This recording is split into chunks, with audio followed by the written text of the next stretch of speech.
네, 안녕하세요. 달리는 꼬북입니다. 오랜만에 인사를 드립니다. 오늘 이렇게 영상으로 우리 구독자님 분들과 그리고 버스를 준비하시는 모든 우리 승무 사원님 분들께 조금 이제 제 경험 바탕으로 해서 이렇게 버스의 그런 준비 과정과 그리고 고속버스, 그다음에 시외버스입니다. 시외고속이죠. 고속버스, 시외버스, 시외고속, 전세버스 이런 차이점을 조금 밑에서부터 해서 전세버스, 시외버스입니다. 시외고속, 그다음에 완전히 고속버스 이런 차례들에서 조금 정리를 아마 그 버스를 준비하시는 분들 같은 경우는 보통은 대부분 경험이 없으세요. 그래서 버스 승무사원을 그냥 양성하는 곳으로 가서 이렇게 보통 양성 교육을 받고 이렇게 오는 걸로 알았는데, 근데 저 같은 경우는 양성 교육을 안 받았습니다. 완전 일단 해드리죠. 저는 이제 부산에서 버스를 시작해서 제가 2016년 1월 초 면허입니다. 1월 초 면허인데 대형이 그래요. 저는 바로 제 발로 축구 뛰었습니다. 그래서 뭐부터 했냐, 35인승 에어로타운, 그러니까 안동가리보다 좀 더 큰 거죠, 그죠? 그래서 그거는 마을버스부터 먼저 시작을 했습니다. 근데 이게 마을버스라는 것도 두 가지의 종류가 있는데, 지금의 이렇게 길에 돌아다니는 그런 카운티 같은 거, 이제 그런 차들, 그런 차들 같은 경우는 거의 브레이크가 이렇게 유압 방식입니다. 유압 방식. 예, 근데 제가 탔었던 현대에서 나온 이제 에어로타운 같은 경우는 기어가 말뚝이에요. 말뚝이고, 그리고 이제 에어 방식이 기존에 시루하는 에어 브레이크입니다. 에어 브레이크 때문에 기능은 똑같이 합니다. 그래서 저는 주로 이제 고바이 쪽에서 이렇게 운행을 많이 했었는데, 일단 헤딩하고 한 2년 3년 그 정도 버스 경력을 쌓았죠. 그래서 부산에 있는 전세버스를 찾아가서 생애 첫 45석 그랜버드 차를 받았습니다. 기아차죠. 그때가 제 첫 차였습니다. 제 첫 차였어요. 그래서 아무리 뭐 에어로타운을 타더라도 더 길어서 약간 초반에는 적응이 좀 힘들었었는데, 타다 보니까 그래도 어느 정도 좀 차에 대한 그런 길이감이라는 데서 그런 거는 극복을 많이 했습니다. 그래서 버스를 준비하시는 분들은 주로 안동가리 카운티나 또는 뭐 레스타를 타는 것보다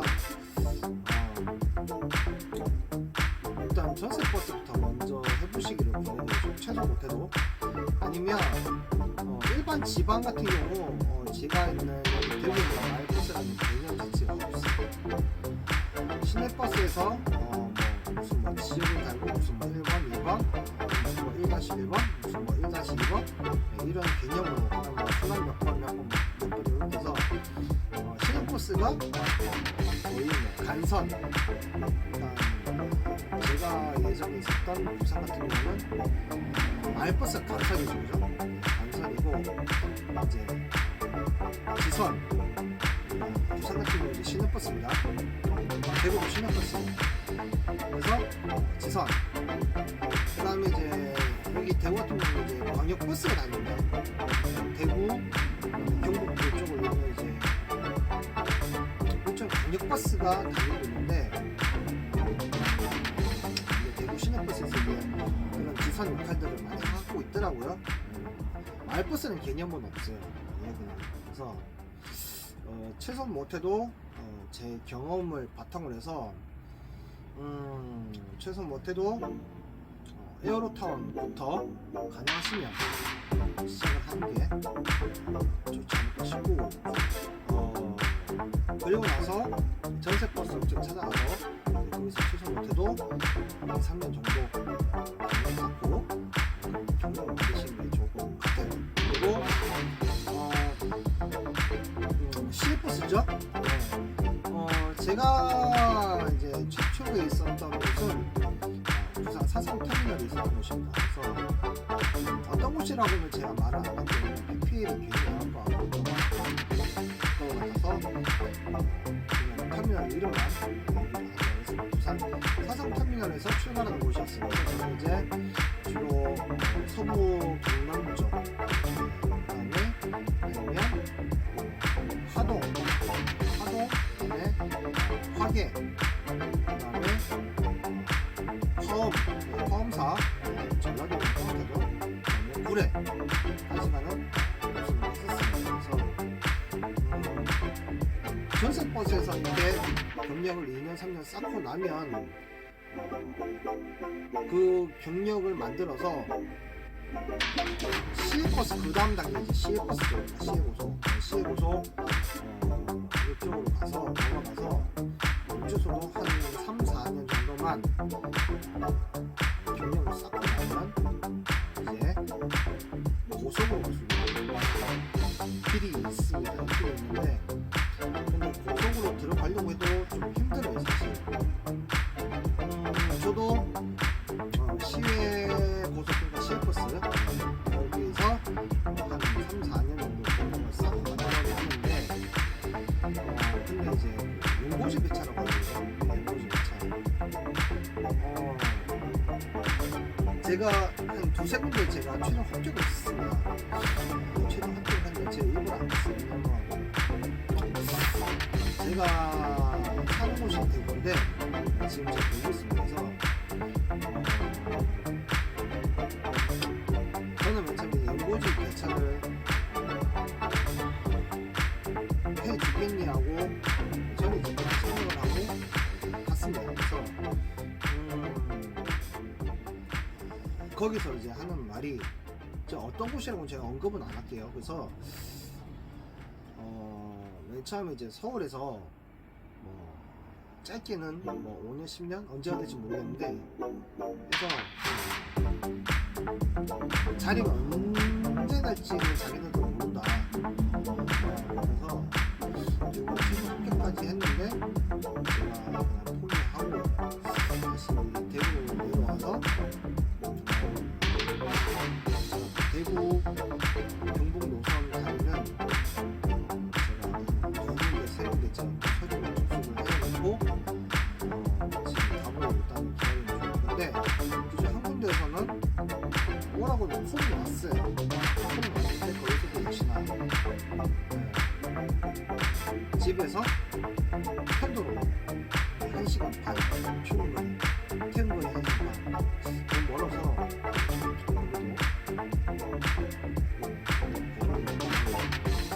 안 갔어요. 역시나 물론 제가 최근에 진짜 제가 고생했던 게 어디냐면 집에서 1시간 거리 구미에서 동대구를 찍고 거제 고현으로 넘어가는 고속차에서 제가 좀 약간 고생을 좀 했죠. 그죠? 그 차 같은 경우는 정비가 좀 덜 된 것 같았어요. 제가 볼 때 정비가 제가 관리자한테 차가 너무 울커볼 때 차가 많이 기운다 좀 정비를 해주시고 정비할 동안 다른 차를 타고 도는데 차도 제가 요청했는데도 불구하고 교체를 해주시는 것 같았어요. 그래서 그 차 타다가 도저히 안 됐다 싶어서 제가 제발로 나고 나오고 그 관리자가 이쪽에 암행 형식으로 해서 저뿐만 아니라 다른 기사들까지 자기 차를 타고 다니면서 어떻게 하고 다니는지 노선시키고 다니면서 암행을 자기 입으로 얘기했습니다. 제가 듣긴 들었어요. 그래서 여기도 역시나 제가 어떤 곳이 하고 그런 곳이 있습니다. 그래서 고속하고 이제 시외버스니까 시외고속이죠. 요거 두 개의 차이점은 단지 고속은 장거리 위주죠. 장거리. 네. 예를 들어서 뭐 부산, 서울, 네, 경부선 여기, 그다음에 대구에서 부산, 대구에서 서울, 여기 경부선, 그다음에 서울에서 호남선, 네. 전라도까지 그냥 호남선. 고속은 이제 여기 위주로만 이렇게 하고, 그다음에 이제 시외 버스죠. 시외 버스는 자기의 터미널 위주로 해서 근거리만, 예를 들어서 대구에서 부산, 대구에서 경북, 또는 대구에서 어디까지 이렇게 이것까지 이렇게 중거리죠. 어떻게 보면 중거리. 단거리는 아니고 중거리. 그러니까 중거리 위주로 해서 이렇게 되는데 시외 고속, 시외 버스가 되겠습니다. 그리고 전세 버스가 있죠. 고속 전세 버스가 있습니다. 고속 전세 버스 같은 경우는 주로 좀 자유롭게 일할 수 있는 게 있습니다. 자유롭게 일할 수 있는 게 있고, 특히나 이제 고속 전세 같은 경우는 주중에는 이제 주로 기업체 통근을 끼고 있습니다. 통근. 네, 기업체 통근을 끼고 있고, 주말에 이제 예약권이 있으면 산악회라든지 이런식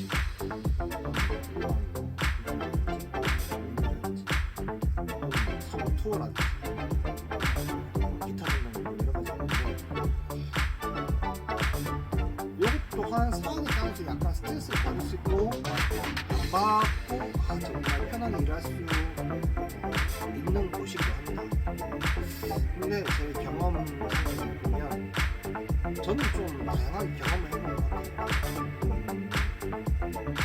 주로 이제 가장 많이 산악회인데, 저는 제가 제일 싫어하는 게, 저는 정말 FM대로 하는 게 저는 정말 제가 하는 사고 방식입니다. 그래서 산악회도 아닌 그런 산악회 있죠. 묻지마 강남 같은 거, 자기들끼리 술 퍼마시고 차에서 싸우고, 그런 게 몇 번 있었습니다. 그래서 차에서 방방방 뛰고 그런 것도 있는데, 사실 그렇게 하면 안 돼요. 정말 위험합니다. 만약에 사고라도 나면 대형 사고인데, 저는 손님한테 이런 식으로 권합니다. 만약에 이렇게 오실 것 같으면 제가 중간에 제가 대형 노래방을 제가 섭외를 해드릴 테니까 거기서 모시고 차에서는 편안하게 하시는 걸로 가시는 걸로 해서 이렇게 하시면 좋겠다, 이렇게 제가 권합니다. 왜냐, 끌려다니면 안 돼요. 승무사원은 절대 끌려다니면 안 됩니다. 고속 같은 경우는. 그리고 제일 또 편한 게 결혼식이죠. 결혼식 왜냐, 결혼식도 물론 뭐 두 가지 경우가 있는데 방방 뛰는 있어요. 그럴 때 손님은 즉각 지지를 해야 됩니다. 물론 어떤 분이 그래요. 자취날이나 제주도까지. 근데 그러다가 또한 대형 사고가 나고 하면 승무사원이 책임져요. 그리고 특히나 좋은 게 뭐냐면,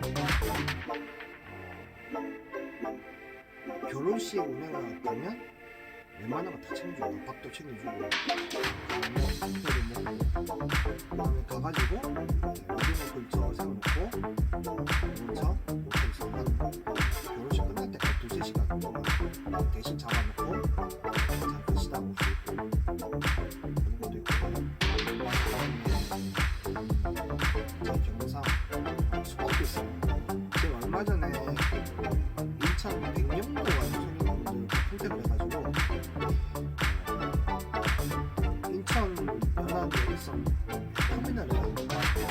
1박 2일을 갔다 오면 좋겠어요. 그래서 버스를 터미널 앞에 세워놓고 이제 그 근처에 이제 호텔에 가서 숙박을 잡고, 원래는 근데 손님이 잡아주는 원칙이에요.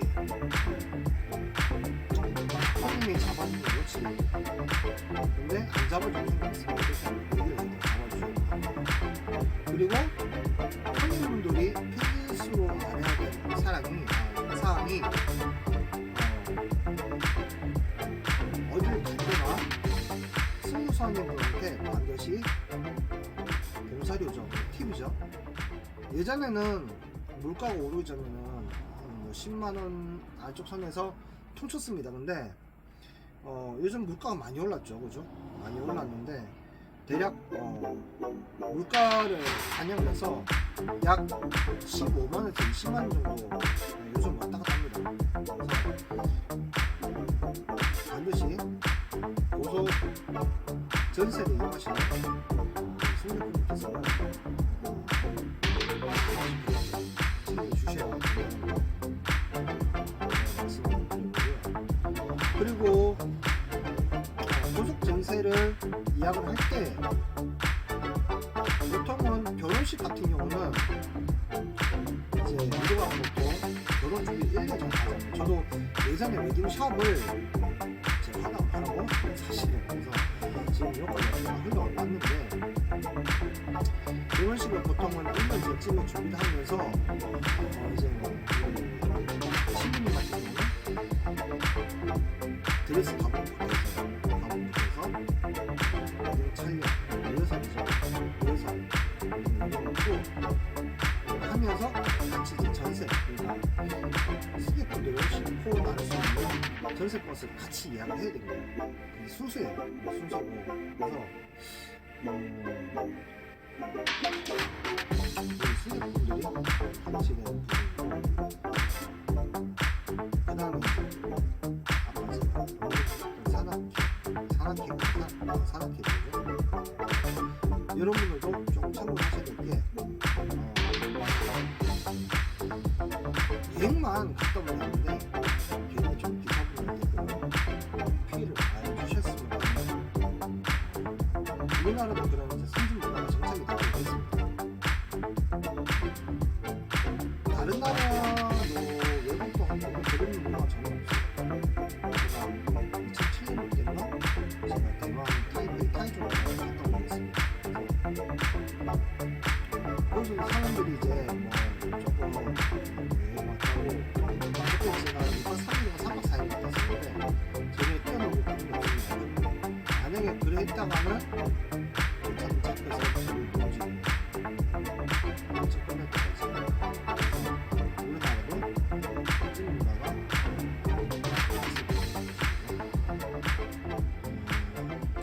그래서 제 경험을 바탕으로 해서 이런 버스의 차이점들과 그리고 버스를 이용하면서 이런 에티켓, 꼭 알아야 될 부분, 이런 부분에 대해서 제가 얘기를 드려봤습니다. 그래서 우리 버스를 준비하시는 우리 예비 승무사님들이나 버스 준비할 때 이제 계단 하나하나 밟고 올라간다. 그리고 제가 하나 말씀을 안 드렸는데, 시내버스가 있어요. 근데 시내버스는 또 어떻게 보면 가다서다 하는 게 또 있습니다. 가다서다 하는 게 있는데, 근데 이제 시내버스 같은 경우는 좌석이 많이 없다 보니까 좌석으로 갈 때도 있고, 또는 입석 손님을 받아서 갈 때도 있었는데, 입석을 받다 보면 인사사고가 안 일어날 수가 없습니다. 그래서 시내버스 같은 경우는 하나의 단점이 인사사고에 좀 노출이 되어 있다는 건데, 근데 단 좋은 게 뭐냐, 지금 중공영제라고 하고 있죠. 전국적으로 어떤 애는 안 하는 것도 있어 사실은. 그래서 중공영제를 하고 있기 때문에 안정적인 직장이 될 수 있다는 게 장점이긴 하지만서도 인사사고를 내버리면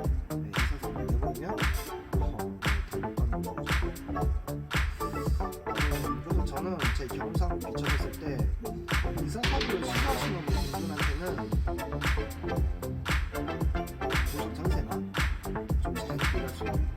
그 다음에 시외고속, 시외버스죠. 중거리 다니는 장거리는 전망 버스 추천해드리고 있습니다. 물론 요거는 이제 저는 추천해드리지만 선택하시는 거는 구독자분 비교와 시청자분들 그리고 버스를 준비하시는 분들 승무사는 거를 선택해 보시면 그래서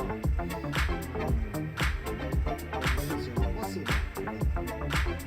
차이점을 말씀드리고 그리고 또 전사를 이용하면서 예약하시는 분들 우리 승객분들께 제가 이렇게 이용하면 된다 이런 에티켓이 있다 라는 부분하고 제가 말씀 한번 드려봤습니다. 그래서 혹시 그냥 저는 제 경험상을 비춰봤을 때 제 경험담을 말씀을 해드렸었고요. 버스를 준비를 하시면서 어떻게 준비를 해야 되는지 대해서 혹시 궁금하시거나 또는 알고 싶으시면 계시면 저한테 피드백 댓글을 달아주시면 제가 댓글을 통해서 피드백을 통해서 제가 알고 있는 사항에 대해서 피드백을 바로 드리도록 하겠습니다.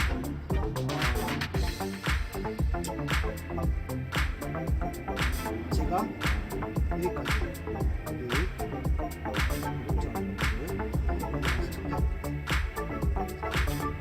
버스 준비하시는 승무원 버스를 이용하시는 승객분들께 드리는 말씀을 드리면서 말씀드리겠습니다. 다음의 주제를 좀 더 좋은